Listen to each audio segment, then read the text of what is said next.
Региональный этап Всероссийского фестиваля школьных хоров «Поют дети России» объявляется открытым. На сцену приглашается коллектив «Домисолька» из Центра непрерывного развития для детей с ограниченными возможностями здоровья. Ансамбль исполняет песню «Все о той весне». Для этих ребят это не просто место для выступлений, а пространство для самовыражения и преодоления себя.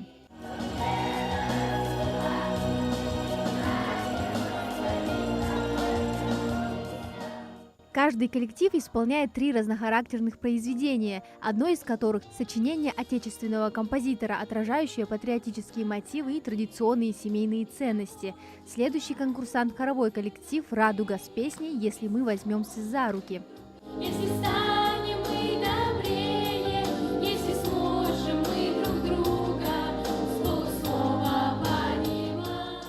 В фестивале принимают участие 10 хоровых коллективов со всей республики. Кто-то из юных звездочек уже опытный участник таких мероприятий, а кто-то впервые пробует себя на таком уровне. Подготовка к конкурсу стала настоящим испытанием для школьников.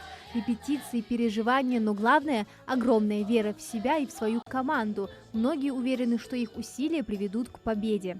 К этому дню готовились очень, переживали, готовились. И сегодня, я надеюсь, что мы сегодня выиграли. Сегодня мы пели песню «Последний бой», «Моя родная Ингушетия» и «Протяни мне руку, я твой новый друг». Я, конечно, переживала, когда выступала, потому что много было людей перед нами на сцене. Репетировали мы с заучем в нашей школе. Песни мне очень даже понравились, они очень красивые. Жюри конкурса оценивает не только чистоту интонирования и вокальные данные, но и артистизм, эмоциональность и сплоченность коллектива. Уже во второй раз в его составе главный хормейстер Чеченской государственной филармонии имени Аднана Шахбулатова Маржанат Казакаева. Она отмечает, что с каждым годом уровень подготовки участников растет. С удовольствием каждый год приезжаю, принимаю участие, и с каждым годом удивляет уровень подготовки, мастерства хоровых коллективов, выбор репертуара, с каким удовольствием дети выходят на сцену и поют полюбившиеся им песни, которые выбирает им руководитель хорового коллектива. По словам организаторов, такие конкурсы играют важную роль в воспитании детей, помогая раскрыть их творческий потенциал и развивать чувство патриотизма.